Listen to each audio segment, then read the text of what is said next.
A very good afternoon to everyone. I hope you had a very delicious meal. So we'll start the event with giving a warm welcome to our honorable chief guest, Dr. Dinesh Singh sir, and our professor.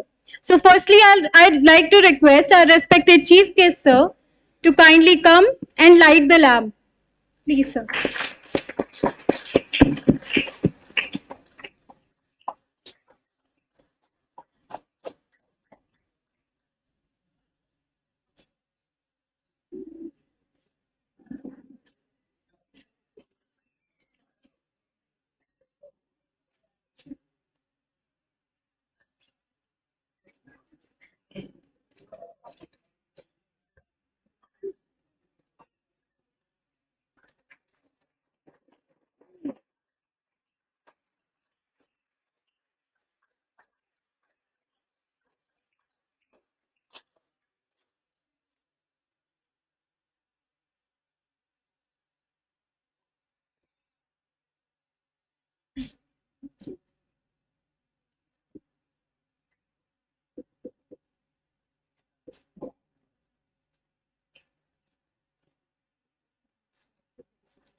Now I'd like to ask from you all to please stand up and join us for Dhanvantri Vandana.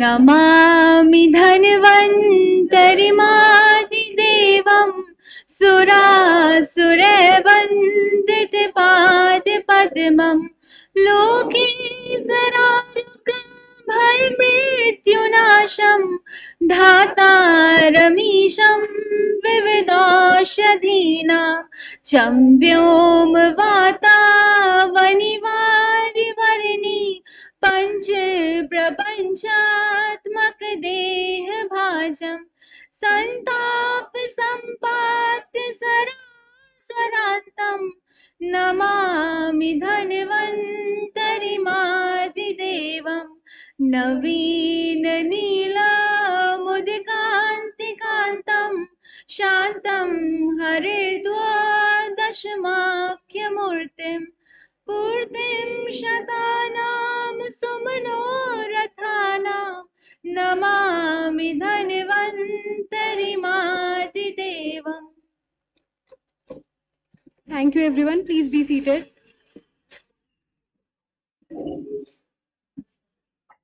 Now I'd like to request our respected Dr. Vinamra Sharma sir, Associate Professor of Department of Rasabai Sajja, to please come and felicitate sir with a certificate and memento of appreciation for his exemplary services.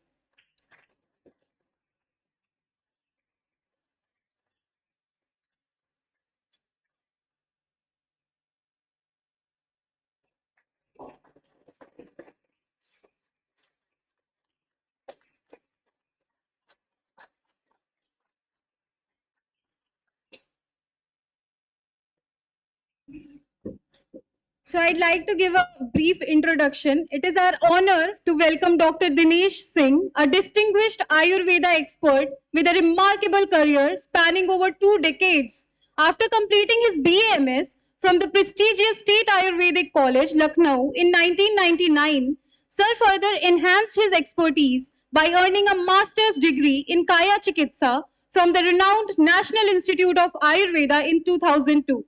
With a passion of holistic healing, Sir has been practicing at Sanjeevani Ayurveda Clinic and Panchakarma Center since 2003, providing comprehensive care to countless patients. In addition to his private practice, Sir has also served as a medical officer in charge MOCH at a government primary health center since 2005, dedicating himself to community health and wellness. Through his commitment to Ayurveda and public services, he embodies the principle of traditional Indian medicines. So I'd like to request sir to please come onto the stage and inspire us on our today's topic. Please, sir.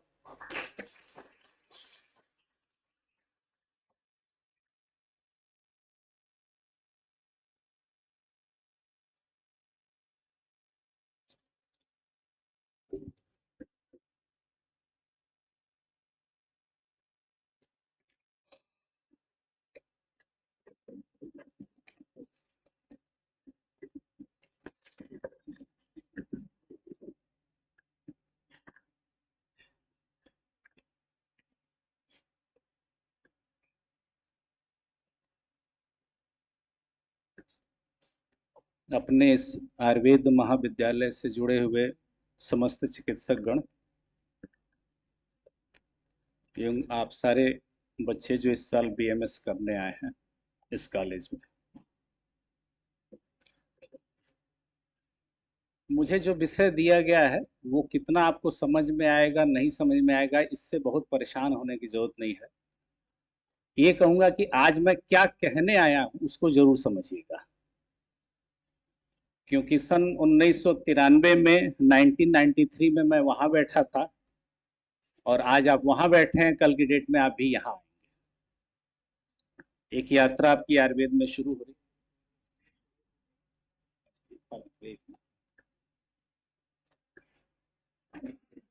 तो एक आयुर्वेद चिकित्सक के रूप में या एक आयुर्वेद विद्यार्थी के रूप में क्या विजन है, क्या मैं सोचता हूं, वो बताने आपको आया। जैसा कि ये विषय आप देख रहे हैं, Ayurveda health officials and their role in health care, इसको थोड़ा सा मैंने पहले ब्रॉड रूप में लिया है, स्लाइडों की संख्या कुछ ज्यादा हो गई हो तो आप फिर से वही दोहरा रहा हूं, परेशान ना होइएगा।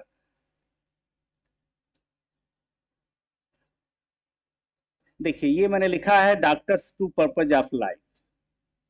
देखिए जो डॉक्टर होता है, यानी आप सभी जो विद्यार्थी आगे डॉक्टर बनने वाले हैं, डॉक्टर एज ए टीचर। फिर एक लाइन मैंने लिखा है doctor mean to firstly teach himself, no spoon feeding. इसका मतलब क्या हुआ? इसका मतलब यही हुआ कि यहाँ पे टीचर आपको पढ़ाएंगे, आपको गाइड करेंगे, लेकिन इसके बाद का तो कार्यक्रम आपको खुद करना है। मसलन कि मेडिकल लाइन में आप पढ़ाई करने आए हैं तो पहले तो ईमानदार बनिए। ईमानदार किस रूप में बनना है? इस रूप में बनना है कि मुझे पता है इस बार यूजी नीट में जितनी सारी बातें हुई और सब आप लोग ऊपर वाले नंबर वाले लोग आए हैं। हमारे स्टेट आयुर्वेदिक कॉलेज में जो बच्चा अभी ज्वाइन किया है वो 640 नंबर पे ज्वाइन किया है। तो हम लोग को भी उसके लिए व्यक्तिगत कष्ट है कि 640 वाले नंबर वाले बच्चे को बीएमएस ज्वाइन करना पड़ा, इस दृष्टि से कि जो कुछ घटनाएं हुई। लेकिन अब आपने ज्वाइन तो कर लिया है, तो जब ज्वाइन कर लिया है तो दो ही रास्ता हो सकता है। या तो जीवन भर आप अपने आप को निगेटिव बातें बोले अपने हॉस्टल में, अपने कमरे में कि मुझे आयुर्वेद मिल गया, और दूसरा पहलू होता है कि हम पढ़ाई करें। तो भाई पढ़ाई करिए, ठीक है, क्योंकि आपके माता पिता को आपसे बहुत उम्मीदें हैं। और इसमें एक बात कहते हुए, एक एग्जाम्पल देते हुए, फार्मासिस्ट के लिए 4 शब्द बोला जाता है जो दवा देते हैं: right medicine, right dose, right time और राइट वे। यानी सही दवा दी जाए, सही डोज में दी जाए, सही समय पे दिया जाए और सही तरीके से दिया जाए। ये आपके पास इस कॉलेज में है। आप एक ऐसे इंस्टीट्यूशन में आए हैं जिसकी रेपुटेशन बहुत अच्छी है, सारे टीचर यहाँ पे अच्छे हैं, तो उनसे जो आपको मिलने वाला है वो मिलेगा। लेकिन आपका कर्तव्य क्या है? हम लोग भी अपने समय में यही बात जितनी सोच पाते थे, हर क्लास में आप मानिए, चाहे मॉडर्न में जो लोग एमबीबीएस करने आए, चाहे आपके यहाँ, हर बैच में 100 लोगों में 20 लोगों को पढ़ाई की चिंता रहेगी, 80 लोग ये सोचेंगे कि मैं केवल डॉक्टर बनने आया हूं, मैं डॉक्टर बनना। लेकिन ईमानदार बनो भाई। ईमानदार मतलब क्या है? पढ़ने के लिए भेजे गए हो, हर महीने आ, खाने के लिए हम लोग के समय भी हॉस्टल में हर महीने पैसा आता था, अब जैसा जो भी सिस्टम आपका हो, तो पढ़ने के लिए आए तो पढ़ोगे क्यों नहीं? पढ़ना तो है। और फिर से एक लाइन दोहराना हूं, गधा डॉक्टर नहीं बनना है, खराब डॉक्टर नहीं बनना है, ये जान लीजिए। अपनी तरफ से अच्छा डॉक्टर बनने का प्रयास करिए। जहां तक धन कमाने की बात है, तो वो ज्ञान अभी आपको कुछ साल बाद होगा। वो जिसके जितना लिखा रहता उतना उसको धन मिलता है, वो एक अलग विषय। तो ये बात कहते हुए फिर मैं दूसरी बात किया, मतलब कि आपको कमरे पे श्लोक रटना है, अपनी किताबें पढ़नी है। तीसरी बात, a doctor is mean to educate his patients. ये आयुर्वेद में बहुत स्पेसिफिक है, और कभी आप मेरी क्लिनिक पे आएंगे तो आप देखेंगे कि मरीज पे मैं क्यों समय देता हूं। बिना सुबह दोपहर रात का भोजन पूछे बिना मैं पर्चा नहीं लिखता। क्यों नहीं लिखता हूं? हर चीज का साइंटिफिक वे तरीका होना चाहिए। सुबह का नाश्ता राजा की तरह, दोपहर का भोजन राजकुमार की तरह, रात का भोजन भिखारी की तरह, ये बोला गया था। यानी खाने का पिरामिड कैसा था, ऐसे। आप गोरखपुर के बेल्ट में जरा लोगों से बात करिए, उसमें बहुत लोगों का भी दोष नहीं। जीवन की आपाधापी में, कमाने के चक्कर में बहुत सारे लोगों के यहाँ ग्राफ ऐसे हैं, यहाँ वो नहीं खाते, उससे थोड़ा अच्छा यहाँ खाते हैं और सबसे ज्यादा रात को खाते हैं। ये तो आयुर्वेद का व्यक्ति ही समझ पाएगा कि ये रात को कम खाना चाहिए। ये आपको शास्त्रों में मिलेगा, ये रोग के हिसाब से मिलेगा। एक व्यक्ति आपके सामने आएगा कि दिन भर में मुझे 6 बार, 7 बार, 8 बार, 9 बार, 10 बार मोशन जाना पड़ता है।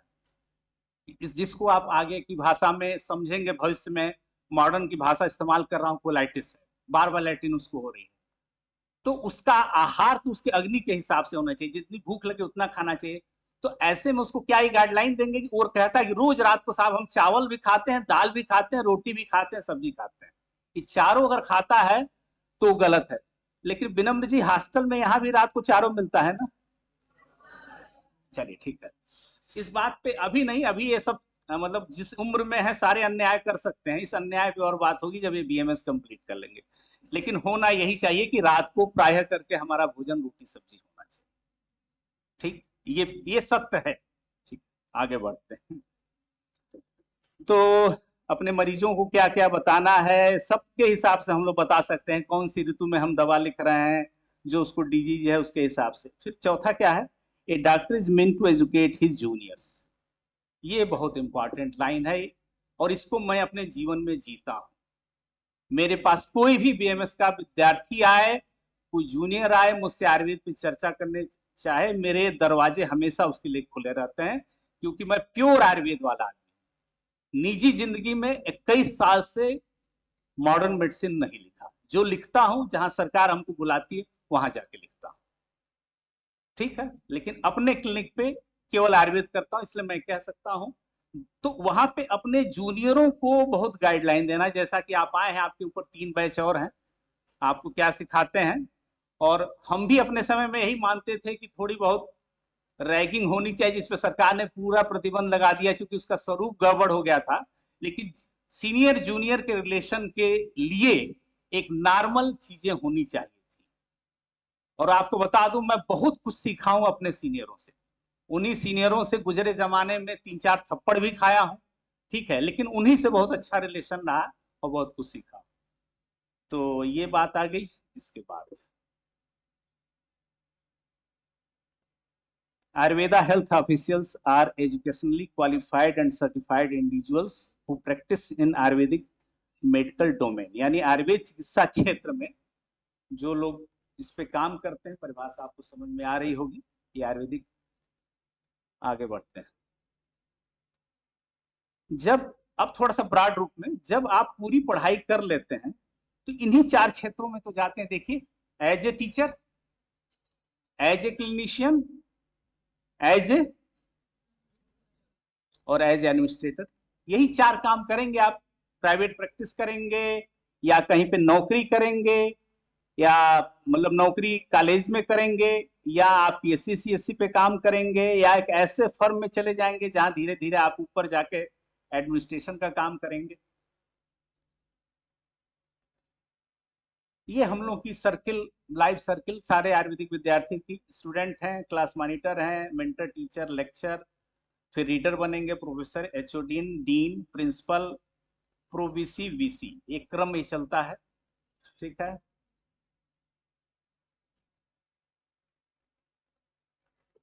सॉरी, बैक हो। अब आइए, ये मैं आपको दिखा रहा हूं थोड़ा सा, जिस सेक्टर में हम लोग भी काम करते हैं। 3 है डिस्ट्रिक्ट हॉस्पिटल, जो हम लोग के पीएससी है, primary health centre, private hospital. और ये जानबूझ के मैंने बनाया, जैसे हमारा प्राइवेट है तो उसमें वार्ड बॉय होता है, स्टाफ नर्स होते हैं, लैब टेक्नीशियन होता है, फार्मासिस्ट, आरएमओ, एमओ, डायरेक्टर। ठीक है, फिर आप देखिए पीएससी पे भी आपका वार्ड बॉय है, स्टाफ नर्स हैं, एएनएम जिनको, lab technician, pharmacist, medical officer, MO, और जो उनमें सबसे सीनियर होता है एमओआईसी, मेडिकल ऑफिसर इंचार्ज। फिर वो डिप्टी सीएमओ बनते हैं, सीएमओ बनते हैं। ये मैं इसी में थोड़ा सा ब्रॉड बता रहा हूँ, मैंने ये एमबीबीएस वालों का भी इसी में इंक्लूड किया है मैंने। ठीक है, तो इस तरीके से आप देखिए तो ये सेक्टर है। मैंने इस मैंने अगर आप हॉस्पिटल में एज ए क्लिनिशियन जाते हैं तो अब आइए, जब आप लोग भी पीजी कर लेंगे तो आप लोगों को भी सीसीआरएस के एग्जाम देने को मिलेंगे, जहां पे रिसर्च ऑफिसर के रूप में हम लोग की पोस्टिंग होती है। तो जो रिसर्च वाला विंग है उसको देखिए, मैंने लिखा है junior research fellowship, SR, senior research, फिर रिसर्च एसोसिएट, वो जो पीएचडी करते हैं, रिसर्च ऑफिसर आरओ। ठीक है, ये आरओ वाली ही पोस्टिंग होती है। फिर साइंटिस्ट में भी ग्रेडिंग है, सेकंड थर्ड फोर्थ वाली, फिर असिस्टेंट डायरेक्टर, फिर डायरेक्टर। ये क्षेत्र है आपके रिसर्च वाला।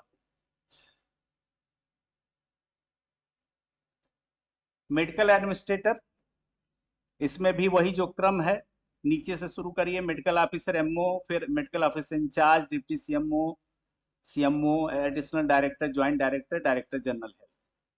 ठीक है, वो लोग जो हेल्थ डिपार्टमेंट में पॉलिसी मेकर होते हैं।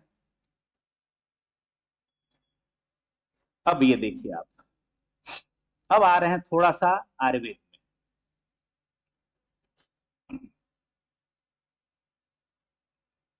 Overview of Ayurveda health officials.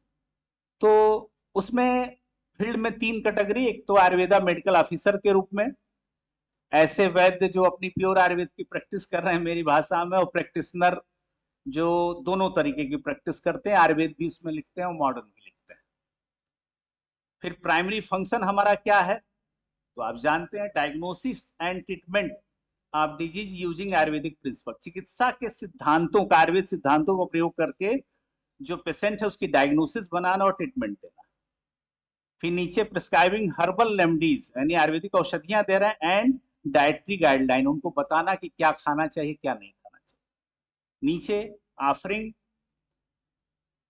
Preventive care and life style management, जिसका कि बहुत महत्व है, और अभी आप लोग चरक में पढ़ना शुरू करेंगे तो सारी बातें आएंगी, दिनचर्या, ऋतुचर्या, उसमें बहुत सारी चीजें आपको मिलेंगी, वो शुरुआत में ही मिलने वाली है आपको। Role in public health, promoting awareness about Ayurvedic practices and wellness, ये आपका रोल है। और conducting health camp and workshop on Ayurveda, ये फील्ड में आने के बाद अलग अलग कैंप लगाए जाते हैं, वर्कशॉप किया जाता है। तो ये 3 तरीके का आपका की रोल है। Training and qualification of Ayurveda health officials, इसमें आप समझ ही रहे हैं, एजुकेशनल पथवे जो होगा, इंट्रोडक्शन टू आयुर्वेदिक एजुकेशन, यानी आप बीएमएस करेंगे। इसके बाद post graduate studies and specialization, फिर आप एमडी करेंगे, आपकी इच्छा है पीएचडी करने की, आप वो करेंगे। ठीक है, और नीचे professional development, continuing education programme for Ayurvedic professional, अलग अलग प्रोग्राम चलते रहते हैं। ठीक है, वो फील्ड में जब आप आएंगे, जब डिग्री कंप्लीट कर लेंगे, किसी को क्षार सूत्र से कोई कोर्स करना है तो बीएचयू से जाके कर रहा है, अग्निकर्म से कुछ सीखना है तो वहां से पंचकर्मा का कोई सर्टिफिकेट कोर्स करना है, तो ये अलग अलग है। और certification and license required to practice Ayurveda. Ayurvedic health officials and integration in modern health care system, जो कि हम सभी आयुर्वेदिक ग्रेजुएट, पोस्ट ग्रेजुएट जब फील्ड में काम करते हैं तो मैक्सिमम तो एक कोलैबोरेशन से ही काम होता है, collaboration with other health care provider, उसमें working with allopathic doctor, nutrition वाले लोग, and other professional for integrated care, कैसे उनके साथ मिलकर काम करें। फिर public health policy and Ayurveda वाले में आइए, तो the role of Ayurvedic official in shaping national health policy, कैसे नेशनल हेल्थ पॉलिसी बनाई जाए। और Ayurvedic prescriptive in preventive medicine and wellness program, वही जो सारे कैसे बीमारियों को, बीमारी उत्पन्न न हो इसके लिए कार्य करना, और कैसे स्वस्थ रहें इस पे कार्य करना। फिर Ayurveda in hospital and clinic में आयुर्वेदिक ट्रीटमेंट आप देते हैं, option in public and private health care sector. और integrative medicine approaches, example Ayurveda and allopathic combination treatment, ये किस तरीके का, और ये फील्ड में आने पे आपको चीजें अनुभव होंगी। ये बहुत बड़ा पॉइंट है, challenges faced by Ayurvedic health officials. देखिए हमने उसमें लाइन क्या लिखा है, लिमिटेड रिकॉग्निशन इन मेन स्ट्रीम हेल्थ केयर, सबसे पहली लड़ाई हम लोग की यही होती struggle with main stream acceptance of Ayurvedic practices. सबसे पहले क्या युद्ध होता है? ये युद्ध मैं बोलता हूं। युद्ध का मतलब है कि एक हमारा मरीज जो ज्वाइंट्स पेन का है, जिसको हम वात का पेशेंट बोल रहे हैं, वात व्याधि का, जब हम मालिश से की बात करते हैं तो वहीं से मॉडर्न से विरोध पैदा हो जाता है। उनको लगता है ये मालिश से क्या होता है, ये तेल से मालिश से करने से क्या होगा। लेकिन जब हम उसको करके अपने रिजल्ट को दिखाते हैं तब उसको स्वीकार करना शुरू करते हैं। क्योंकि मॉडर्न पैथी की एक समस्या है, वो हर चीज का अपने पैरामीटर पे, अपनी कसौटी पे आपको खरा तौलना चाहते हैं। और यही प्रॉब्लम हमारे रिसर्च वाले में भी आने। लेकिन आपको फिर से दोहरा दूं, मॉडर्न भी जानना है, आयुर्वेद भी जानना है, लेकिन आयुर्वेद मॉडर्न का ट्रांसलेशन नहीं हो सकता। ये आयुर्वेद का आप मॉडर्न ट्रांसलेशन नहीं कर सकते। जब और उत्तर प्रदेश और बिहार में आयुर्वेद चिकित्सकों के द्वारा प्रैक्टिस कम करने का कारण यही है कि वो आयुर्वेद को भी मॉडर्न के दृष्टि से देखते हैं। वो नहीं चलेगा, दोनों को अलग अलग सीखिए, दोनों सीखना जरूरी है, आयुर्वेद भी और मॉडर्न भी। लेकिन आयुर्वेद को आयुर्वेद की तरह रहने दीजिए। मसलन कि अभी आपका क्लास शुरू होगा तो सबसे पहले आपको वात का रटाया जाएगा, रुक्ष, लघु, शीत, खर, शुष्क, चल, विषद, ये उसका गुण बताया जाएगा। तो यार रुक्ष को रुक्ष रहने दो, लाइटनेस मत करो, ट्रांसलेशन आएगा। लघु को लघु रहने दो, लाइटनेस मत करो। ठीक है, करोगे, मन करेगा। हम भी फर्स्ट ईयर में यही करते थे, फाइनल ईयर तक यही करते आए। लेकिन जब प्रैक्टिस में फिर एमडी करने गए और जब प्रैक्टिस में उतरते तब समझ में आता है तो आयुर्वेदा है। अब देखिए पहला शब्द क्या था वात में? रुक्ष, ड्राइनेस। तो जब हमारी स्किन ड्राई हो जाएगी और हमको कोई वायु प्रॉब्लम होगी तो इसकी चिकित्सा क्या होगी? स्निग्ध देना। तो मेडिसिन में तो हम स्निग्ध देंगे, खाने में स्निग्ध देंगे, ऊपर से स्निग्ध देना तो क्या करेंगे? Oil application. तो वात की शांति तेल से होती है। फिर आगे आप पित्त पढ़ेंगे, पित्त की शांति घी से होती है, और कफ की शांति किससे होती है? शहद से होती है। ये बेसिक है। इसके बाद तो मेडिसिन तो बहुत, मतलब अभी आप एंट्री कर रहे हैं, आपको बताऊं कि मॉडर्न से ज्यादा मेडिसिन की वैरायटी आयुर्वेद में, बहुत ज्यादा वैरायटी। इतनी सारे हर्बल प्योर काष्ठी औषधियां अपने यहाँ है, फिर अपने यहाँ आसोरिस्ट है, अपने यहाँ घी के रूप में दवा है, अपने यहाँ सारे जो हर्बो मिनरल ड्रग है, रस औषधियां हैं, जो मर्करी सल्फर वगैरह का, मैंने मेडिसिन के रेंज की कमी नहीं है। आप कितनी पढ़ाई करके किस तरह से मेडिसिन दे पाते हैं ये आपके ऊपर है। तो ये समस्या उसमें आती है। फिर रेगुलेटरी एंड लीगल बैरियर। देखिए एक लाइन लिखा है, navigating the regulatory landscape for Ayurvedic practices. इसका अर्थ ये हुआ कि जब हम चिकित्सा में एंटर करते हैं तो हमको लीगल के रूप में जानना चाहिए, क्योंकि हम ऐसी औषधियां भी देते हैं जिसमें भल्लातक होता है, हम ऐसी औषधियां भी देते हैं जिसमें संख्या होती है, आर्सेनिक, लेकिन प्यूरिफाइड फॉर्म में होती है।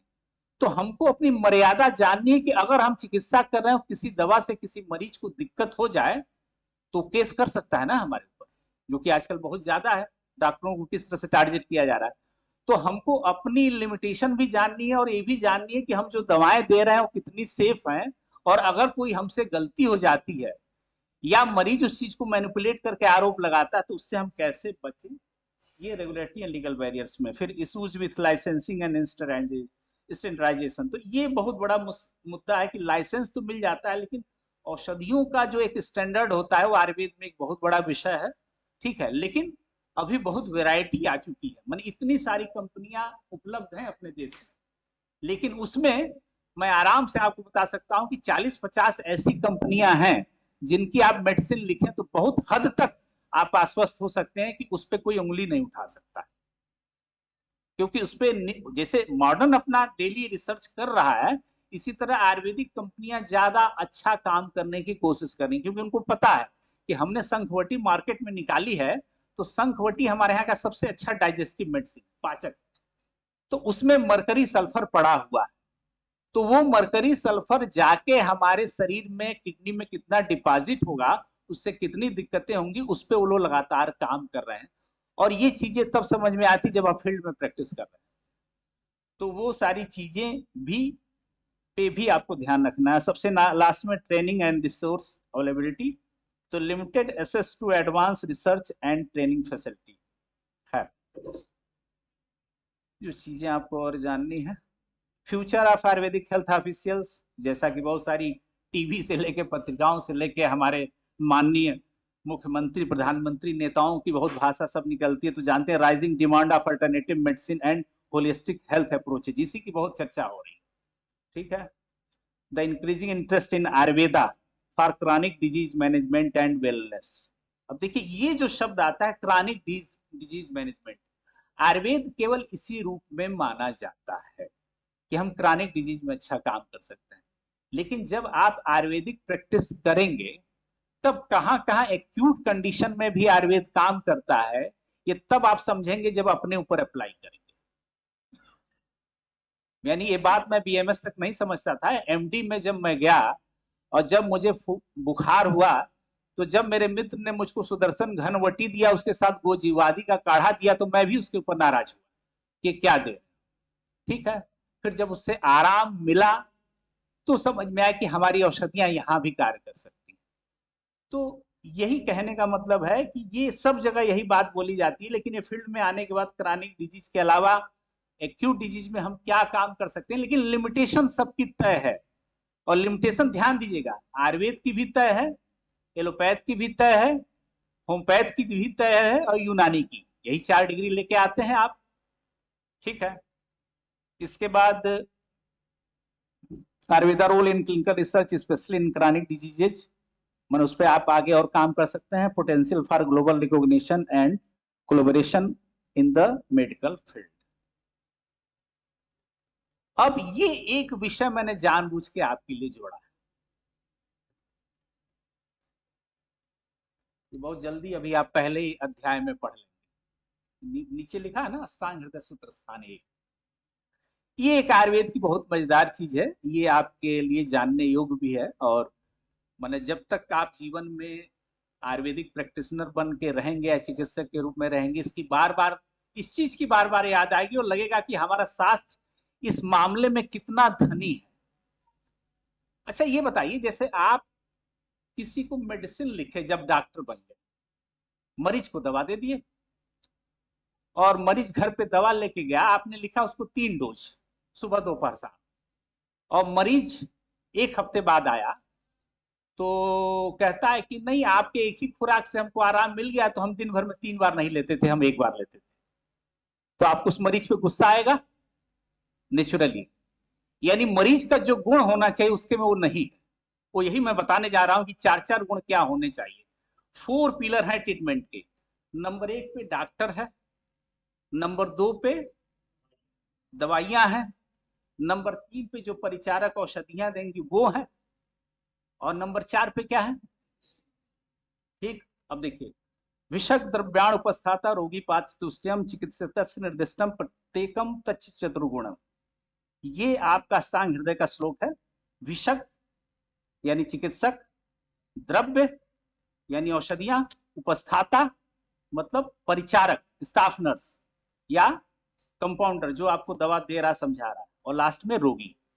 ये चारों जो है चिकित्सा के में 4 गुणों युक्त होने चाहिए, सबकी 4 क्वालिटी होनी चाहिए। और ये बहुत ही मजेदार 4 क्वालिटी है। और मेरा ये कहना है कि अगर चारों के पास 4 क्वालिटी मौजूद हैं तो चिकित्सा निष्फल नहीं होगी, यानी मरीज ठीक होगा। यानी डॉक्टर के भी पास 4 गुण होने चाहिए, दवाओं में भी 4 गुण होने चाहिए, परिचारक स्टाफ नर्स में भी 4 गुण होने चाहिए, और औषधि में भी 4 गुण। आगे आप देखें,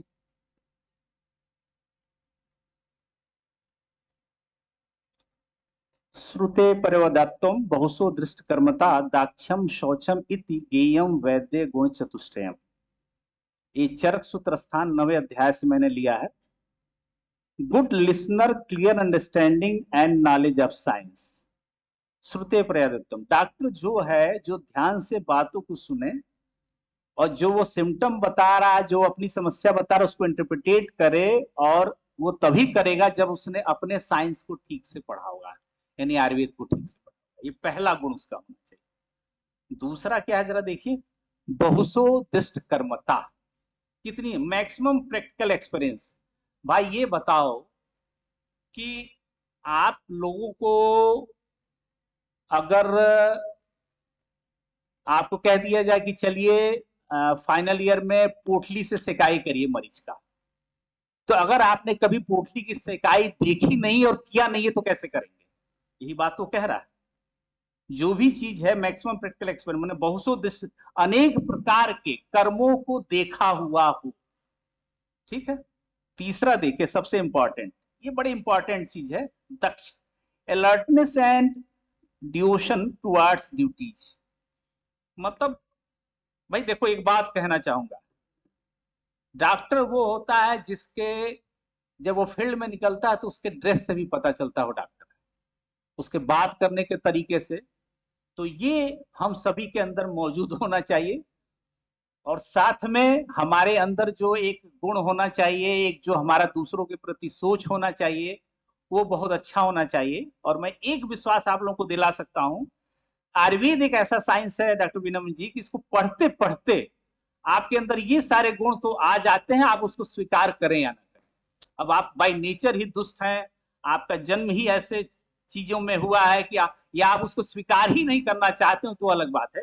लेकिन आयुर्वेद एक ऐसा साइंस है जो लाइफ साइंस के बारे में सबसे अच्छा बताता है। तो ये गुण हो गया। और चौथा देखिए क्या बोल रहे हैं, जो मैं अभी बोल रहा था, शौचम, purity of body mind and hygiene. आपकी अपनी शुद्धता होनी चाहिए। ठीक है। तो जाड़े में डेली स्नान तो करना पड़ेगा ना, 3 दिन बाद स्नान करेंगे, 4 दिन बाद स्नान करेंगे, तो मैं तो आपको वैद्य नहीं कह पाऊंगा। ठीक है। तो और मन से और शरीर से अच्छा सोचिए। तो मैं इस बात का फिर आप सभी को कहता हूं, हमारे क्लास में कैसी प्रतिस्पर्धा थी बीएमएस में, मैं आपको बताना चाहूंगा, उस पर थोड़ा आप लोग हंसेंगे। हमारे क्लास में एक डॉक्टर साहब थे, डॉक्टर राकेश गुप्ता। तो जब क्लास में आते थे तो फिर हमारे जो लड़के लड़कियों का बैच था, तो लड़कियां कहती थी कि राकेश वात्रक्त का कितना श्लोक याद किए, वात्रक्त यानी गाउटी आर्थराइटिस का। तो कहता था कितना श्लोक तुम लोग याद किए, तो फिर एक लड़की खुश होकर 3 श्लोक सुनाती थी, उसके तो कुछ नहीं बोलता था। फिर अगले दिन राकेश गुप्ता जब क्लास में एंट्री करता था, तो चूंकि वो मेरा मित्र था, तो उसकी मुस्कुराहट से मैं समझ जाता था ये आज 10 सुनाने वाला है। अगले दिन वो 10 श्लोक सुनाता था। कहने का क्या मतलब, बैच अगर आपस में एक दूसरे से प्रतिस्पर्धा स्वस्थ करता है, डिस्कशन करता है, तो उस बैच का पढ़ाई अच्छी जाती है, रिजल्ट अच्छा जाता है। यही तो करना है हम, एक दूसरे को देख के सीखना, एक दूसरे से चर्चा करना है, तो और बेहतर और बेहतर। हम तो कहते हैं कि जो 2 या 3 लोग एक रूम में, कितने लोग रह रहे हैं, हाँ 2 या 3, तो आप जो भी पढ़ाई करते हैं, देखिए ध्यान दीजिए, जब पढ़ के तुम वही चीज अपने मित्र को सुना दोगे ना, वो एकदम याद हो जाएगा। जब तक पढ़े रहोगे तो लगेगा कि याद है, लेकिन याद रहता नहीं। तो ये एक दूसरे को सुनाने का, एक दूसरे से कहने का, और जब आप एक दूसरे को सुनाते हैं तो दूसरे और एक को दूसरे से लगता है यार इसने इतना रट लिया है, हम ठीक से नहीं पढ़े। तो ये भावना हमारे अंदर रहनी चाहिए, लेकिन ये सकारात्मक भावना रहनी चाहिए, पॉजिटिव रहना चाहिए, किसी को नुकसान की दृष्टि से नहीं होना चाहिए। तो अब आपने देख लिया कि एक चिकित्सक के 4 गुण क्या होते हैं। आगे बढ़िए, मेडिसिन। आयुर्वेद में एक दुकान पे आप गए आंवला चूर्ण ले, अब वो साहब दुकानदार कह रहा है कि साहब आयुर्वेद में तो मेडिसिन खराब नहीं होता, यही समाज में फैला हुआ है, मेडिसिन खराब नहीं होता है। वो 5 साल पुराना चूर्ण आपको उठा दे के दे दिया, वो चूर्ण नहीं काम करेगा। ठीक। और ऐसे बहुत सारी बातें तो आते हैं। बहुता, बहुता तत्र युगत्तम अनेक विध कल्पना संपच्येति चतुष्कोयम द्रव्यगणम गुण उच्यते। बहुता, easy and evidence in quality, जो बहुत आसानी से ज्यादा मात्रा में मिले उस औषधि का गुण। दूसरा योग्यत्वम, efficacy with good pharmacological property, यानी जो उसके फार्माकोलॉजी औषधि गुण बताए गए हैं वो उस औषधि में मौजूद रहे। ठीक। तीसरा अनेक विध कल्पना।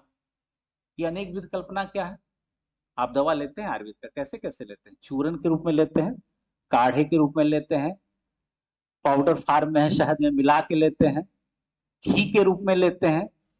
तो ये आप लोगों को आगे रसास भेषज भेषज कल्पना में पढ़ाया जाएगा कि, तो उसमें है कि उसकी अनेक कल्पनाएं होनी चाहिए। और देखिए सबसे लास्ट में क्या लिखा, संपत्ति। ठीक है। तो उसकी intact property without getting affected by insect moisture, मैंने औषधियों को कीड़ मकोड़ों से बचा के रखना है उसमें मॉइस्चर, यानी उसके अंदर जो एक्टिव प्रिंसिपल है सवेरेता, यानी जिससे वो दवा काम करती है वो मौजूद रहे। तो उसके लिए देखिए ये 4 कितनी अच्छी प्रॉपर्टी आपको, और ये बता कहां दिया आचार्य ने, पहले ही चरक सूत्र स्थान। चिकित्सा तो फाइनल ईयर में पढ़ना है, लेकिन आचार्य कहां बता रहे हैं, फर्स्ट ईयर के लोगों को, यानी वो इशारा कर दे रहे हैं कि ये 4 प्रॉपर्टी रहेगी तभी मेडिसिन बेहतर मानी जाएगी।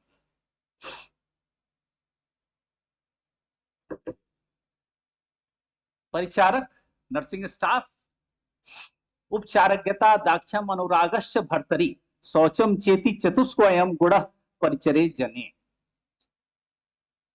भाई ये श्लोक बोलने के बाद मैं इस लेक्चर में कई बार बोलूंगा कि श्लोक रटने की परंपरा फर्स्ट ईयर से शुरू कर दीजिए। और अगर आपका कोई सीनियर कहता है कि श्लोक रटने की आवश्यकता नहीं है, तो वह आयुर्वेद में बेवकूफ है, उसको नहीं पता है कि उससे कितना बड़ा नुकसान होना है। इसी बैच से लोग बीएमएस करेंगे और इसी बैच से कुछ बच्चे एमडी निकालेंगे।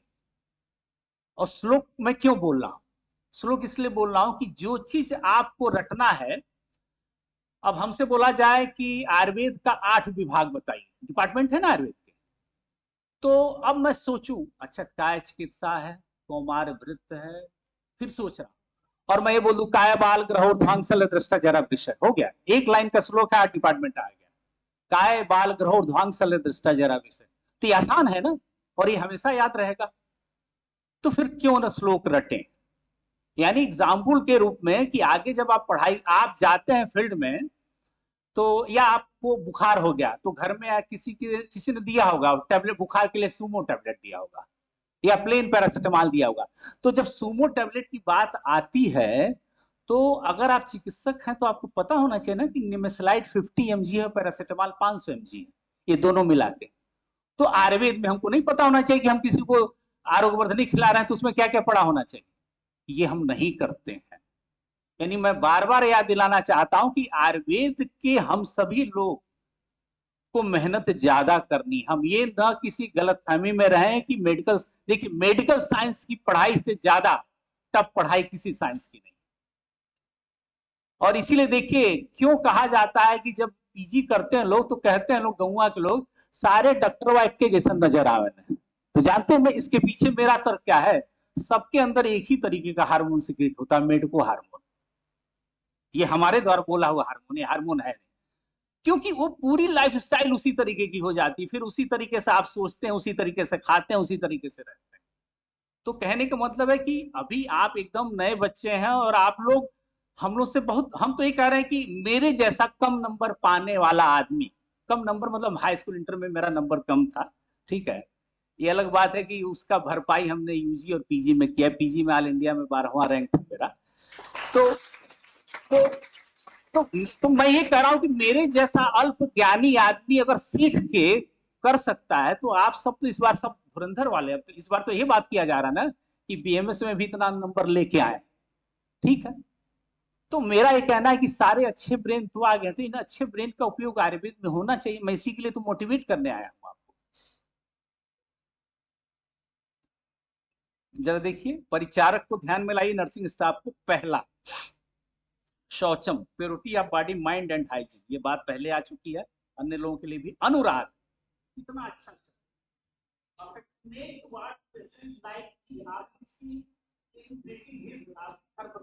मैंने ऐसा लग रहा है कि वो परिचारक अपने घर के अपने भाई बहन की चिकित्सा कर रहे हैं। जब वो परिचारक इसी जैसे एक अच्छे हॉस्पिटल में जाइए, जहां का नर्सिंग स्टाफ ऐसा काम करता है कि मतलब जो घर वाले रहते हैं क्या से मतलब कैसे देख रहा, कितना अच्छा, तो आप उसका गुणगान करते हैं, उसी का तो ये गुण लिखा है, अफेक्शनेट टुवर्ड्स पेशेंट, ठीक है। दक्षता, alert to perform duties quickly, माने जो एकदम दक्ष हो, अपने काम को ठीक से जानता है, अप्रोप्रिएट टाइम पे अप्रोप्रिएट स्किल पे वो अच्छे से काम करे। और चौथा क्या है, knowledge of taking care of patient, ठीक, यानी उसको ये जानकारी होनी चाहिए कि कैसे हमको मरीज की सेवा करनी है।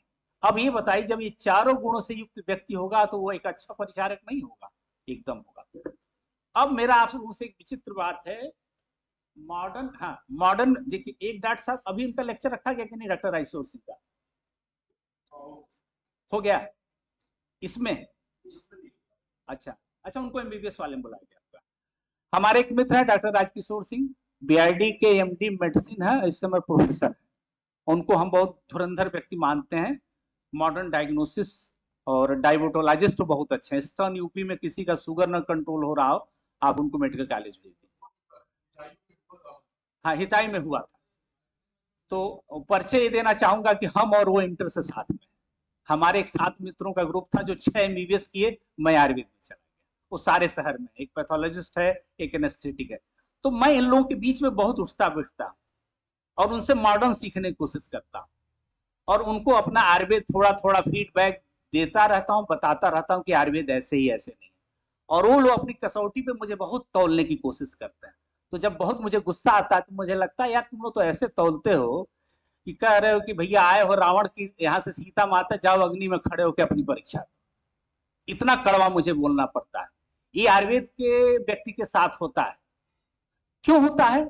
यही जनता जो 800 फीस देके और इतने इन्वेस्टिगेशन करा के जब 4 पर्चे लेके डॉक्टर दिनेश सिंह के पास आती है, तब कहती डॉक्टर साहब मेरे पास पैसे नहीं, मैंने फीसवा भी आप हमसे ना लीजिए और दवाइयां भी कम पैसे में दीजिए। तो मेरा सवाल है, ये मरीज तो वही है जो हमारे मित्र, चाहे डॉक्टर राइसोर, अशोक यादव हमारे मित्र हैं हड्डी के, उनके यहाँ जाके वो 500 से 800 फीस दे रहा है, और उन्होंने अगर 4000 की 15 दिन की दवा लिखी तो वो ले रहा है, और हमारे यहाँ कहता है कि आयुर्वेद मतलब फ्री में। ये किसका दोष है? ये पूरी तरीके से मरीज का दोष नहीं, ये दोष हम लोगों का है। और दोष पता है आपको कहां से है? हम लोगों ने आयुर्वेद की प्रैक्टिस नहीं। आपको एक जानकारी दे दूं, थोड़ा सा हंसेंगे आप। 2003 में विनम्र जी, जब मैं अपनी क्लिनिक खोला और पंचकम सेंटर डाला, तो ईस्टर्न यूपी का मैं पहला एमडी था जिसने ये सेंटर डाला। लेकिन अब सिनेरियो बदल गया। आप हमारे मेडिकल कॉलेज रोड पे आएंगे, उसका भी लेक्चर आप रखे होंगे, आकाश त्रिपाठी का।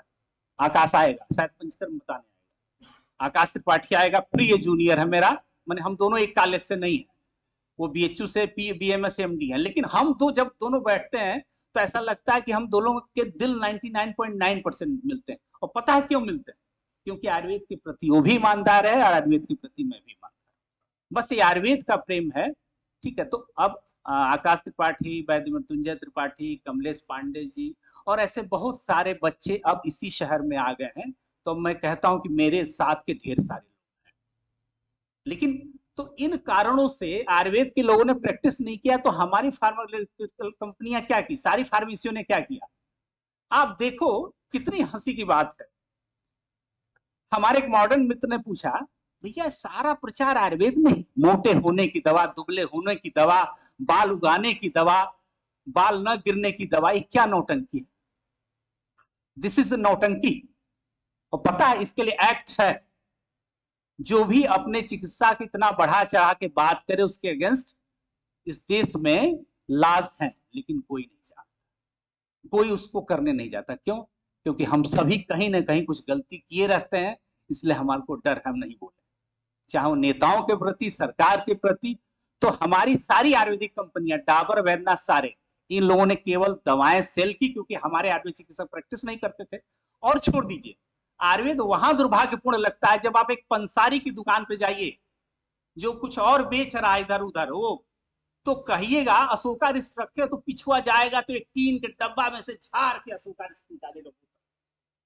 ये है आयुर्वेद। और आपको बताऊं, आयुर्वेद इतना जेनिक नहीं, आयुर्वेद की डायग्नोसिस सबसे डिफिकल्ट है, इसलिए उसकी मेडिसिन सिर्फ आयुर्वेद चिकित्सक के अलावा किसी को बताने का अधिकार नहीं है। लेकिन इस देश में रोक नहीं, वो किसी को रोक नहीं। रिस्पेक्टेड बाबा रामदेव जी इतनी सारे आयुर्वेद के लिए चीजें की, अब क्या करते हैं वो? इंडिया टीवी का प्रोग्राम सुबह का देखा आपने? जब वो सारे अपने आसन करने के बाद दवाओं को सामने ला के रख देते हैं। हमारे एक एमबीबीएस के मित्र ने पूछा, सुनिएगा आप, मुक्ता वटी खिलाओ और बीपी भगाओ, ये क्या कंसेप्ट है? ये आयुर्वेद का दुर्भाग्य है। जब आप एक औषधि को ये हाईलाइट कर देते हैं कि बीपी को कम कर देगा, ये संभव नहीं है। आयुर्वेद, आयुर्वेद में देश काल प्रकृति के अनुसार औषधि होती। इसका मतलब क्या है? एग्जाम्पल दे रहा हूं, क्लिनिकल एग्जाम्पल दे रहा हूं। एक गठिया का मरीज एसी कमरे में बैठता है, उसकी दवा, और एक गठिया का मरीज जो रोज ठेला ढोता है, ठेले से सामान, दोनों की दवा एक नहीं हो सकती। दोनों की प्रकृति अलग अलग है। इस लेवल पे मुझे हम लोगों को डायग्नोसिस बनानी पड़ती है, प्रकृति का, देश का, काल का, ऋतु का, ये सब का ध्यान रख के पर्चा लिखना पड़ता। और इस आयुर्वेद को इतना जेन्युइन बना दिया गया कि सारी दवाएं प्रचार से, पत्रिकाओं से, और उनका एक और कमेंट है हमारे बीआईडी मेडिकल कॉलेज के डॉक्टरों का, सारे आयुर्वेद की कंपनियों में बाबाओं ने कब्जा कर, जरा हमारे एलोपैथ में कब्जा करके दिखाएं, इनको औकात दिखा देंगे, क्योंकि हमारे यहाँ मरीज डरता है कि दवाइयां खाएंगे तो। यानी आयुर्वेद में बहुत सारी बातें जो बोली गई, मैं एज एमडी आपको बताता हूं गलत। आयुर्वेद की सारी दवाएं बहुत सेफ हैं, ये पहला गलत लाइन है। आयुर्वेद की दवाएं एकदम जड़ पे काम करती, जड़ पता ही नहीं है डॉक्टर की जड़ क्या है। किसका मतलब जड़ है? क्या आज आपको एक सुदर्शन घनवटी मैं खिला दूं तो कह दूं कि 4 साल बाद तक आपको बुखार नहीं आएगा? क्या ये दावा कर सकता हूं? क्योंकि हम इसी लोक में रह रहे हैं। हम फिर मिथ्या आहार या गलत आहार विहार लेंगे तो हम कैसे दावा कर सकते हैं बुखार नहीं होगा? तो हम लोगों ने, हमारे आयुर्वेद में जितनी लच्छेदार बातें बोली गई, वही आजकल मेरे जैसे प्रैक्टिशनर के लिए पैरों पे कुल्हाड़ी जैसा। इसका मतलब यही है कि हमारे आयुर्वेद के लोगों ने आयुर्वेद का काम अच्छे से नहीं। देखिए, सोचिए, फिर एक एग्जाम्पल देता हूं, हर चीज का एग्जाम्पल है। एंटीबायोटिक कितने साल पहले आई? सोचिएगा जरा, आप केवल अभी कुछ दिन के विद्यार्थी। और सर्जरी कितने दिन आई? 100 साल मान लिया जाए एंटीबायोटिक, तो उसके पहले, और सर्जरी जितने दिन में, उसके पहले जितने आप सीरियल देखते हैं, जितने आप काल पढ़ते, जब लोग बीमार होते थे तो कौन सी दवा लेते थे? आयुर्वेद। एक ही पद्धति थी, आयुर्वेद। फिर क्या ऐसा हुआ? काल क्रम में आयुर्वेद इतना लुप्त कैसे हो गया? जैसे हम लोग कहते हैं कि दक्षिण भारत में ज्यादा अच्छा, इधर अच्छा नहीं है। ऐसा क्यों हुआ? लोगों ने काम नहीं किया, हम ही लोगों ने काम नहीं किया। तो मैंने इस लेक्चर के माध्यम से मैं आपको ये भी मोटिवेट कर रहा हूं कि भैया पढ़ो, पढ़ो और पढ़ो। पढ़ना है ईमानदारी से। तो इसमें 4 बातें आई गई परिचारक की। रोगी देखिए, रोगी आजकल हमारा बहुत स्मार्ट हो गया है। उसके ऐसे ऐसे क्लिनिकल एग्जाम्पल आपको फील्ड में मिलेंगे। 4 दवा आपने पर्चे पे लिखी है, कहेगा हाई 3 जोन गोलियां दिले बानी काम नहीं करता, ही मलहम में काम करता हुए दी। और पीएससी सीएससी पे तो हद है, माने हम लोग क्या तो हद है। Diagnosis made by patient and treatment prescribed bye patient. Doctor मतलब बेवकूफ। ये आपको रियल स्थिति बता रहा। माने हम लोग के हेल्थ सेंटर पे जब मरीज जिस तरह मतलब लड़ाई कर जाता है, आप अलमरिया में दवाइयां रख ले बानी, अब उसको कैसे मैं समझाऊं कि भाई तुमको फ्लोकनाजाल दे रहा हूं, हफ्ते में 2 गोली खाना है, तुमको एंटी एलर्जिक लिवोसेट्रिजिन दे रहा हूं, ओकरे लिए एकरे मतलब नहीं भाव मलमवा जन बा उहे काम करता है। तो यानी हमारी 10 साल पढ़ने की डॉक्टरी बेकार है। तो अब उसी महान रोगी के गुण आपको बता रहा हूं, क्योंकि हम सभी तो कभी न कभी रोगी रहते हैं। पहला देखिए कितना शानदार स्मृति, good memory to remember treatment guideline. रोगी को ये याद रहना चाहिए कि कब कब क्या क्या हमको चिकित्सा दी गई। दूसरा गुण देखिए, निर्देशकारित्व, ओबेडियंस टू फॉलो गिवन इंस्ट्रक्शन। सबसे इंपॉर्टेंट, जो मरीज डॉक्टर बने उसका इलाज मत करिए, जो आपकी बात माने। और इसका मैं एक सिंपल एग्जांपल दे रहा हूं, आप लोग अभी पढ़ेंगे आगे पंचकर्मा। जब हम लोग डिसाइड कर लेते हैं कि इस पेशेंट का 9 दिन में बमन करना है, भाई थोड़ा ज्यादा समय ले रहा हूं विनम्र जी, कोई दिक्कत तो नहीं? ठीक। तो वो बमन करना है तो 6 दिन हमको घी पिला, मेडिकेटेड घी, स्नेह पान। 3 दिन बॉडी का मसाज स्टीम देना और 9वें दिन मुझे पूरी वोमिटिंग करानी, ये मेरा काम है। तो मरीज से कहता हूं कि क्या आप गुनगुना पानी पी सकते हैं? तो पी सकते हैं। हमने कहा 9 दिन गुनगुने पानी पे रहना। नहीं सर, तब इतना दिन तो नहीं रह पाएंगे। हम कहते तब आपके लिए बमन करनी। क्यों? तर्क, मेडिकेटेड घी लेने के बाद, और घी जब देंगे तो बढ़ते क्रम में देते हैं। आज मैं 30 ml दूंगा, कल 60 दूंगा, परसों 90, 120, 100, अंतिम दिन वो 180 ml घी पिएगा मेडिकेटेड। तो घी खाने के बाद हमारा अनुपान क्या होना चाहिए? किससे वो घी पचेगा? नॉर्मल वाटर नहीं, ल्यूकवार्म वाटर। और हम लोग को कितना मजा आता है जब हम लोग बर्गर खा के कोल्ड ड्रिंक पीते हैं। हम सभी को बहुत मजा आता है, लेकिन ये मान रहे हो ना कि ये विरुद्ध आहार है। देखो विरुद्ध हो गया। अगर वो हैवी आइटम हम खा रहे हैं तो उसके बाद हमारा पेय गुनगुना होना चाहिए, ये आयुर्वेद बता। तो उस मरीज को जब ये हमने नियम बना रखा अपनी क्लिनिक पे, गुनगुना पानी नहीं पी सकते हो तो भैया बमन नहीं कर पाए। क्योंकि हमको पता अंतिम चौथे पांचवें छठे दिन जब वो घी पिएगा 90 ml 120 150, तो उसको घी की डकारें शुरू हो जाएंगी, पेट भारी हो जाएगा। तो अगर वो गुनगुना पानी नहीं पी रहा होगा तो उसका घी नहीं बचेगा। ये है निर्देश का, तो मैंने आपकी बात माने, ठीक। इसके बाद क्या है, अभिरुत्वम। दवा खाने से, दवा के डोज से वो मैंने डरे नहीं, ठीक, उसका हिंदीकरण ये हुआ। और अगर वो सर्जरी भी करा रहा है तो उससे भी नहीं डरे, अभिरुत्वम। और लास्ट में है ज्ञापकत्वम, ability to provide all information about the disease giving proper medical history. ये उसी से मिलता जुलता स्मृति की, मतलब वो जैसे पहुंचा पीजीआई और उसको 10 साल से डायबिटीज भी है, हाइपरटेंशन भी है, हाइपोथायराइडिज्म भी है, तो बता पाए कि हम इस चिकित्सक की इस दिन से ट्रीटमेंट चला रहे हैं ऐसे ऐसे। तो ये 4 गुण युक्त अगर वो रोगी है तो वो अच्छा रोगी है। अब आप यही सोच लीजिए, ये जो चारों लोगों के 4-4 गुण बताए गए, अगर वो सबके पास 4-4 गुण रहेगा तो चिकित्सा तो सफल हो ही जाएगी। डॉक्टर अपना सब गुणों से युक्त रहे, डायग्नोसिस सही बनाए, औषधियां अपना अच्छा काम करें, जो दवा देने वाला वो अपना अच्छा काम करे, रोगी आपकी बात माने और सही ढंग से चले। तो ये चिकित्सा के चतुष्पाद एक बहुत अच्छी चीज है।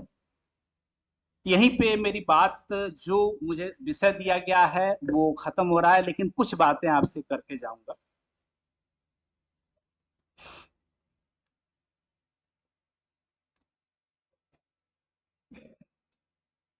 बीएमएस में आने के बाद प्रथम 6 महीने जो मंथन चलता है, वो मंथन का वीडियो साइकिल एक ही होता है। हमारे समय भी वही मंथन हुआ, आपके समय आपके दिमाग में बहुत सारी चीजें आएंगी। पहले तो यही आएगा, जो खासकर जो ऊपर के नंबर वाले बच्चे हैं, कि हम और अच्छी तैयारी कर लिए होते तो मेरा सिलेक्शन वहां आ गया, तो सबसे बड़ी चीज आती है।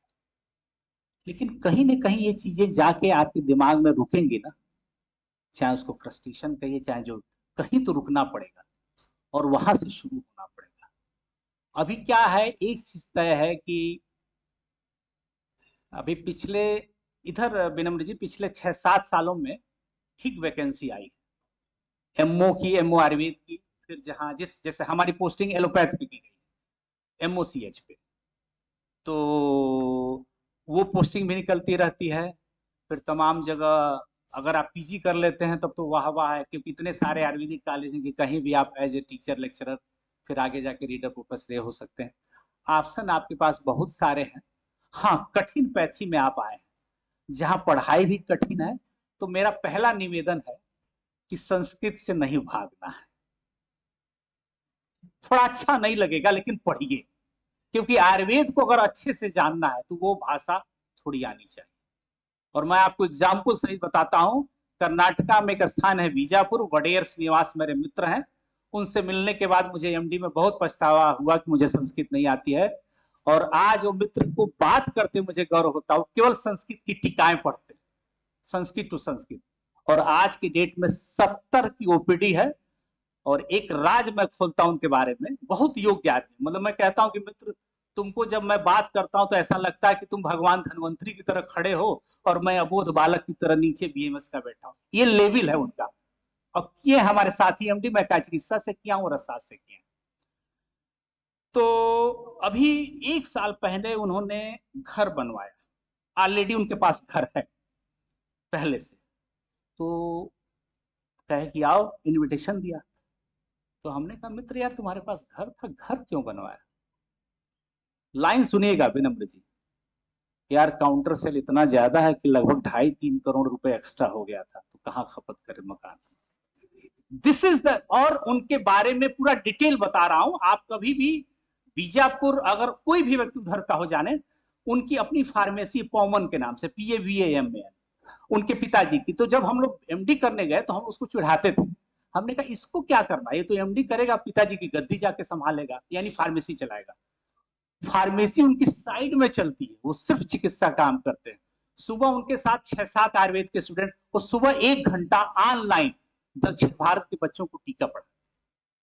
मैंने पहला अध्याय शुरू करेंगे दीर्घम ज्योति अध्याय, तो 1 हफ्ते तक चलेगा।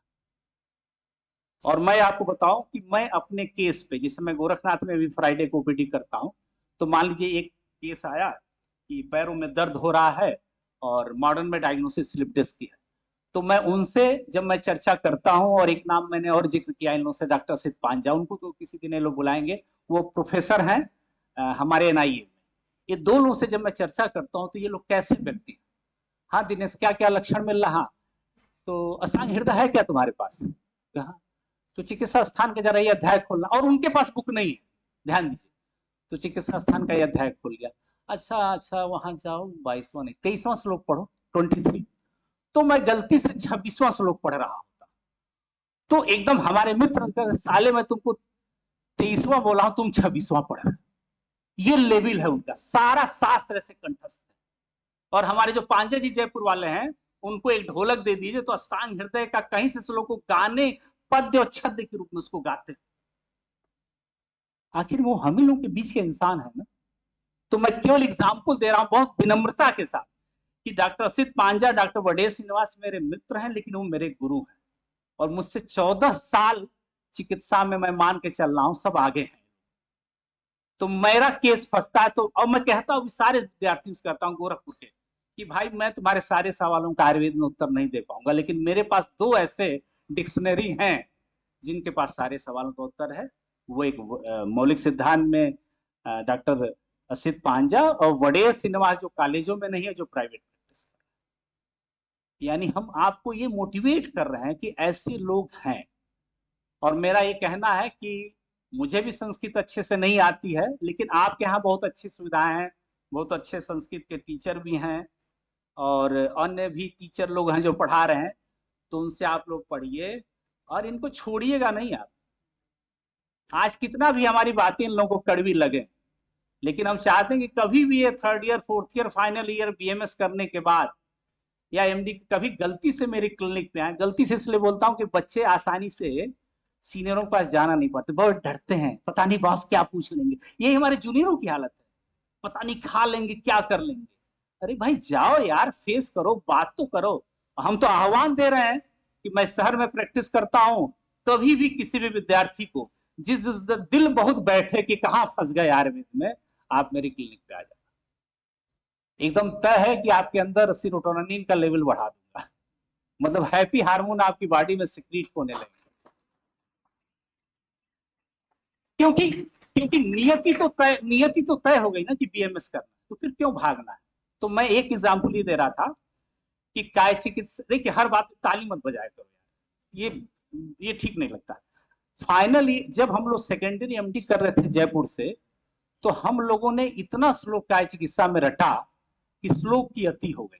जब पेपर मिलता था लिखने के लिए तो 3 घंटे का पेपर रहता था, तो फर्स्ट ईयर में तो ये कहे यार 3 घंटे का लिखे, 3 घंटा तो हम केवल श्लोक लिखेंगे और 3 घंटा हिंदी, इस लेवल का, तो हर बात में श्लोक।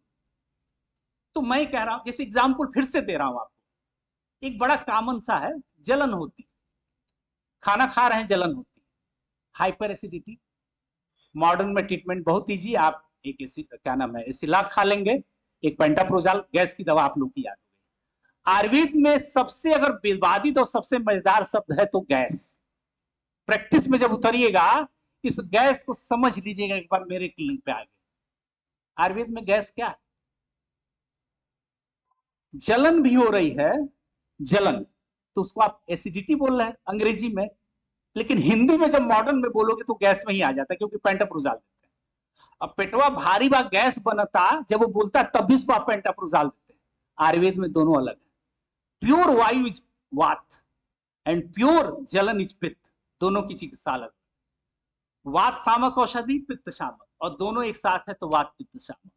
हमने इसके लिए विनम्र जी क्या किया है कि जो सिर्फ एसी न्यूट्रा है, किसका,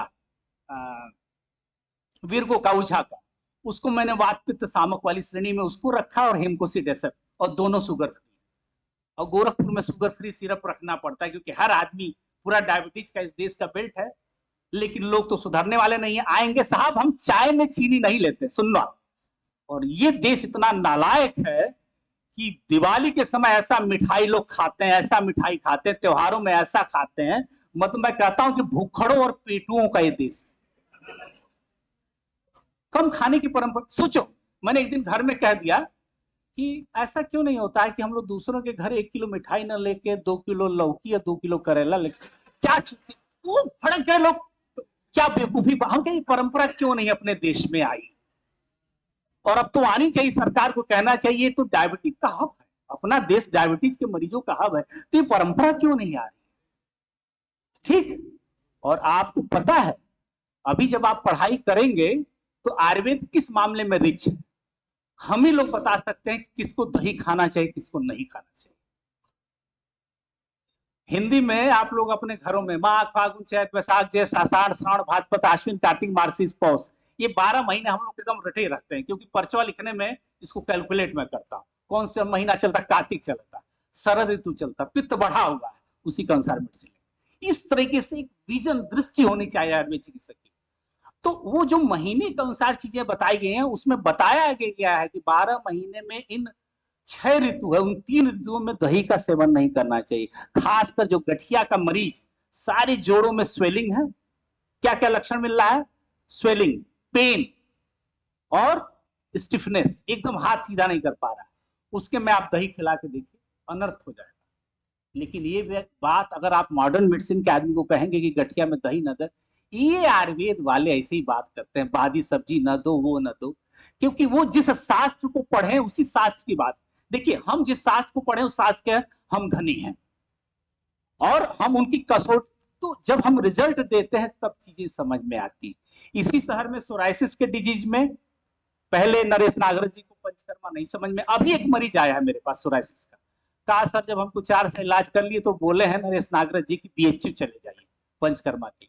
हमने कहा कहीं जाने की जरूरत नहीं है, चाहे हमारा गोरखनाथ, चाहे हमारा बालापार और चाहे मेरी क्लिनिक और अन्य चिकित्सक, यहाँ वही पंचकर्मा होता है जो बीएचयू में होता है, जो जयपुर में होता है, जो जामनगर, और मैं नेशनल इंस्टीट्यूट का एमडी हूँ। तो इस, लेकिन मैंने वही बोल रहा हूँ कि हर जगह हम लोग को इतनी परीक्षा देनी पड़ती है, वो समस्या है। तो पहला जो चीज मैं बोलने आया हूँ कि श्लोक रटने में कंजूसी मत करिएगा। फर्स्ट ईयर में मैं भी कम श्लोक रटा था, जैसे सेकंड प्राप आया तो मैंने डायरी बना लिया। और हम दूसरी लाइन, ये शॉर्टकट मेडिजी से वाली बुक से पढ़ने की परंपरा थोड़ा बंद करिए। पता है, चाहे आप एमबीबीएस कर रहे हो, चाहे आप बीएमएस कर रहे हो, अगर आप मेडिकल कॉलेज के डॉक्टर से जाके पूछिएगा तो कहेगा पहले टेक्स्ट बुक पढ़ो। टेक्स्ट बुक क्या है? चरक संहिता, अष्टांग हृदय। अब पतली सी किसी राइटर ने बुक लिख दिया है, ओके, पढ़ के भोजपुरी भी जो एग्जाम में नंबर बड़ा अच्छा आ जाएगा, नंबर वो पा लीजिएगा, आप लोग उसकी प्रतिस्पर्धा कर लीजिएगा। लेकिन केवल नंबर पाने तक तो सीमित नहीं है ना, शास्त्र आना चाहिए। और फिर से दोहरा रहा हूं,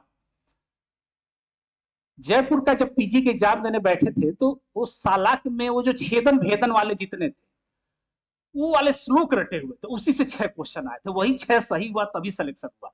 तो कहने का क्या मतलब है कि जो शास्त्र है उसको पढ़िए, रटिए, श्लोक रटने से कतई मत डरिए। जब मैं बीएससी करके गया था तो बीएससी में क्या पढ़े थे? Zoology, botany, chemistry. और फर्स्ट ईयर में गए पदार्थ विज्ञान, ऐसा लगा कि सर पे आके बम फूटा। ठीक, लेकिन पढ़ने का जज्बा ऐसा होना चाहिए कि 20 साल से कॉलेज में नहीं पढ़ा रहा हूं। ठीक, आप हमसे प्रमाण की बात करेंगे तो आत्मेंद्रिय मनोर्थानाम सन्निकर्षात् प्रवर्ते व्यक्ता तदात्वे या बुद्धि प्रत्यक्षम सा निरुच्यते, ये प्रत्यक्ष प्रमाण का श्लोक है। और इसको मैं अक्सर अपनी क्लिनिक में बताता हूं, प्रत्यक्ष प्रमाण को कैसे सिद्ध करना है किसी व्यक्ति को। आपका अपने मित्र से झगड़ा हो गया, आप घर में आए हैं, टीवी पे कोई चीज चल रही, घर के सारे लोग देख रहे हैं, अब आप एकदम टेंशन में, मित्र की बात याद आ रही, आप भी टीवी देख रहे हैं। उसके बाद जब सीरियल खत्म हो गया कोई चीज, और बाद में कोई पूछा क्या आ रहा था, तो आप कहते हैं आपको याद नहीं। आपकी चक्षु इंद्री थी, देख भी रही थी, लेकिन आपको याद नहीं। यही प्रत्यक्ष प्रमाण है। आत्मा, इंद्री, मन और इंद्री के विषय जब ये चारों मिलते हैं तभी प्रत्यक्ष होता है। ये सबसे बढ़िया एग्जाम्पल है प्रत्यक्ष प्रमाण। मतलब वो व्यक्ति टीवी देख रहा है लेकिन उसको टीवी पे कुछ नहीं दिखाई दे रहा, लेकिन आंख तो वही है। यानी आत्मा, इंद्रिय, इंद्रिय मतलब आंख, इंद्रिय का विषय देखना। ठीक है, तो इनका चारों का आत्मेंद्रिय मनोर्थानम, आत्मा, मन, इंद्रिय और इंद्रिय विषय चारों एक साथ जब तक नहीं मिलेंगे तब तक प्रत्यक्ष नहीं होगा, वो सामने चीज दिखाई नहीं देगी। इस तरह से यानी हमारा शास्त्र पढ़ने में कठिन है, संस्कृत में है, फिर हिंदी में तो आ ही गया है। और आप लोग तो क्या नाम है, ज्यादातर कितने लोग इसमें सीबीएसई आईसीएसई वाले हैं? उन्हीं की भरमार होगी। यूपी इंटरमीडिएट वाले कितने, बोर्ड वाले? कुछ हमारी बिरादरी के हैं। ठीक है भाई, हमारी बिरादरी मतलब हम लोग को भाषा, इसीलिए मेरी अंग्रेजी भाषा एकदम ठीक नहीं है। ठीक है, तो कहने का मतलब है कि आप लोग किसी भी बोर्ड से हैं, लेकिन आयुर्वेद को आयुर्वेद के दृष्टि से पढ़िए और मॉडर्न भी कायदे से पढ़िए। ठीक है, और मॉडर्न में 2 सब्जेक्ट की बात कर लूंगा, इसके बिना जिंदगी सून है, एनाटॉमी और फिजियोलॉजी। भाई एनाटॉमी फिजियोलॉजी नहीं जानबा, अबे घरवा जेबत कहिए डॉक्टर साहब आगे माने फर्स्ट ईयर में ही, तो कोई कहेगा हे जब दाहिने दर्द होता तो जनबो नहीं कि लीवर हो तो कैसे जानोगे दर्द होता कहाँ होता। ठीक है, और लीवर में क्या क्या काम होता है। तो एनाटॉमी फिजियोलॉजी मुझे लगता है हम लोग भी अपने समय में पढ़े। अभी जैसे मेरा प्रिय सब्जेक्ट फिजियोलॉजी, अभी भी मैं उसको पढ़ता रहता हूँ, क्योंकि संयोग है कि मैं बार बार इस बात को, डॉक्टर राइसवर मेरे मित्र हैं, वो चीजों को ऐसा समझाते हैं तब लगता है कि एक बार, अच्छा हमेशा याद रखो मॉडर्न मेडिकल साइंस पढ़ना आसान, इसीलिए तो उसकी जीपी बहुत आसान है, जनरल प्रैक्टिस। वो तो जो फार्मेसी में बैठता है कंपाउंडर, वो भी 5 साल बैठने के बाद प्रैक्टिस करना जान जाता है। लेकिन आप ये याद रखिएगा कि आप एक होने वाले चिकित्सक हैं, तो एक तो श्लोक की मैंने बात कर ली, रटने की, एक दूसरे से बातचीत करने की, अपने सीनियरों से सीखने की, ये सारी परंपराओं को आप लोग बनाए रखें। और जो मैंने बोला कि कभी भी कभी समय मिले, आप लोगों का बिजी लाइफ रहता है, कभी अगर आना चाहेंगे हमारे पास भविष्य में ऐसे मिलने वगैरह, और पहले 1.5 साल पढ़ाई, 1 साल है, 1.5 साल है, वही हम लोग वाला शुरू हो गया, डेढ़ वाला, तो 1.5 साल की पढ़ाई कर लीजिए। अब तो सिलेबस ऐसा आ गया है कि आपको फर्स्ट ईयर से ही वार्ड वार्ड में जाना है? कुछ चेंज हुआ है ना, काफी चेंज हुआ है, मॉडर्न में भी इसी तरीके का किया उन्होंने, उनके यहाँ भी ट्रांजिस, हाँ एलोपैथ में भी ट्रांजिशनल क्यूरिकुलम की तरह लेक्चर हो रहा है। एक्चुअली उनके यहाँ क्या किया उन्होंने, मैंने पूरा सिलेबस उनका देखा है, सारे फाइनल ईयर तक के टीचर आ जा रहे हैं पहले 15 दिन में, हम ये पढ़ाएंगे। तो उनको, वो डॉक्टर राइसोर बोल रहे थे कि हम लोग को तो फाइनल ईयर के टीचर का फाइनल ईयर में दर्शन होता था, अब पहले ही 15 दिन में सबका वो लोग दर्शन करा दे रहे हैं, अपनी अपनी इंट्रोडक्टरी बात वो लोग रख दे रहे हैं। तो अभी पढ़ाई का सिस्टम बहुत अलग सा हो गया है, और आप सभी ज्यादा योग्य हैं हम सभी से, मेरा ये कहना है। बस अपने पोटेंशियल को पहचानिए और अच्छा कार्य करिए। हाँ, आहार निद्रा ब्रह्मचर्य, यहाँ आहार निद्रा को समझिए कि ठीक से खाना खाइए और ठीक समय पे सोइए। सबको पढ़ने का ढंग अलग होता है, कोई रात को पढ़ता है, कोई सुबह, लेकिन बहुत देर रात तक जगना बहुत बेहतर नहीं मुझे लगता है। ठीक है, और निगेटिविटी निगेटिविटी की बहुत बात हम लोग हॉस्टल में करते हैं, ये टीचर खराब है, ये टीचर अच्छे हैं। ठीक है, हर व्यक्ति तो एक जैसा नहीं हो सकता है, तो हम लोग भी तो अच्छे खराब है, स्टूडेंट भी तो वही होता है। तो जिससे जो सीखने को जहां से मिले उसको सीखिए, और आशा करता हूं ये बैच हमारी, देखिए हमारी इस बात को मान लीजिएगा, श्लोक रटिएगा, कितनी बार मैंने इस बात को बोला है, और इसका महत्व आपको समझ में आएगा जब कभी आप कभी जिंदगी में घूमते हुए मेरी क्लिनिक में आएंगे और कहेंगे कि सर वो रेमेटाइड आर्थराइटिस में क्या आप दवा लिखते हैं, तो हम भी पूछ लेंगे रेमेटाइड आर्थराइटिस को आयुर्वेद में क्या कहते हैं, तो आप बोलेंगे ही आमवात है। तो हम कहे यार आयुर्वेद में आमवात की चिकित्सा सूत्र क्या है, तब आपको ये बोलना पड़ेगा, लंघनम स्वेदम तिक्तम दीपनानी कटुभिच विरेचनम स्नेहपानम वस्त्याम, ये चक्रदत्त की चिकित्सा है। अगर आप ये नहीं बोलेंगे तो मेरे शब्दों में आप गधे मार। धन्यवाद।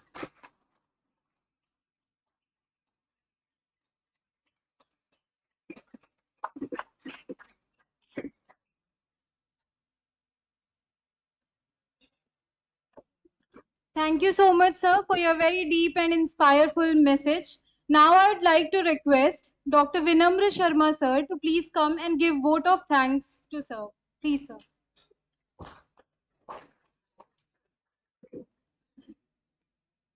सर को बहुत बहुत धन्यवाद। वोट ऑफ थैंक तो जब से सर यहाँ थे और लास्ट तक, जब सर का लास्ट वचन था, जब सर ने प्रणाम मुद्रा किया आप लोगों से, वही एक सबसे बड़ा हम लोग के लिए उपकार था सर के ऊपर। और एक एक शब्द जिस भावों के साथ, जैसे भावों के साथ सर ने प्रदर्शित किया आप लोगों के समक्ष, उन भावों को आपने महसूस किया है ना। उसकी वजह ये रही कि उन्होंने विषय को समझा और आपको अपने ही बीच में जाना, और आपकी जो चुनौतियां हैं भविष्य की या वर्तमान की, उनको उन्होंने सर ने एक एक तरह से सूत्रों में पिरोया। और डेफिनेटली जो आने वाले समय में आप इन चीज़ों को जो सर ने बताया उनको और डिटेल में पढ़ेंगे, 1.5 साल के कोर्स में पढ़ेंगे, फिर सेकेंड ईयर में, फिर थर्ड ईयर में पढ़ेंगे। बहुत सारी बातें हैं सीखने के लिए सर के व्याख्यान से। और सबसे महत्वपूर्ण बात, सर ने जो अपने मित्रों का जिक्र किया, हम लोगों के बीच में ही, आप लोगों के बीच में रहेंगे, उनको सर ने गुरु तुल्य सीखने का प्रयास किया जीवन भर। ये हमारे लिए एक बहुत प्रेरणास्पद एक है हमारे लिए, हम सभी के लिए, कि हमारा अगर मित्र भी बहुत हमसे किसी विषय में श्रेष्ठ है, डेफिनेटली हमको उनको भी अनुसरण करना चाहिए। ये हमारे जीवन की एक पहचान है। प्लस चिकित्सा के जो मूल मंत्र है, चतुष्पाद है, वो सर ने बहुत अच्छे से बताए। उसके लिए शौच, शौच जो शब्द है वो बहुत जरूरी है। मानसिक शौच, शारीरिक शौच, और कहीं ना कहीं आज तो शौच की परिभाषा और भी बढ़ जाती है, क्योंकि हमारी पर्सनालिटी, हमारा पहनावा, रहन सहन, बातचीत का तरीका, और संस्कृत का अगर शरीर जीवन में अनुसरण करते हैं, बोलते हैं, धीरे छोटे सेंटेंस बनाइए, साध्वी रंजन सर पढ़ा रहे हैं आपको, सेंटेंस बनाते हैं आप, तो डेफिनेटली आप नम्र बन जाते हैं। वो नम्रता आपके अंदर स्वयं ही स्वतः ही आ जाती है, जो जो आपको समाज में कई तरह की चुनौतियों से दूर कर देगी, आपका मन को शांत रखेगी, सीखने के लिए हमेशा आपको ऊर्जावान बनाएगी। तो इस तरह से जो आयुर्वेद शास्त्र है वो स्वयं में संस्कृत है। सीखने के लिए सर ने जैसे बताया कि चरक संहिता के सूत्र स्थान से ही आपको सीखना शुरू हो जा रहे हैं। वहां शुरू होते होते तो चिकित्सा तक जब आप पहुंचते हैं, फाइनल ईयर तक, तो उन सूत्रों को आप क्रमबद्ध तरीके से जान पाते हैं, एक सार जान पाते हैं। संस्कृत पे सर ने बहुत जोर दिया।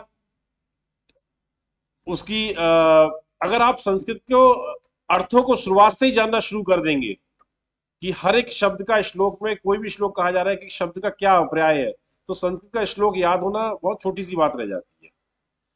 तो इन्हीं शब्दों के साथ मैं पुनः सर का बहुत बहुत धन्यवाद देता हूँ। सर ने अपना बहुमूल्य समय दिया, और सर का जो पूरा यूजी से लेकर पीजी से लेकर, फिर चिकित्सा में सहयोग से लेकर, प्लस गोरखनाथ मंदिर में हमारे यहाँ जो आयुर्वेद चिकित्सा चलता है मंदिर, वहाँ भी सर हमारे अपनी सेवाएं देते हैं।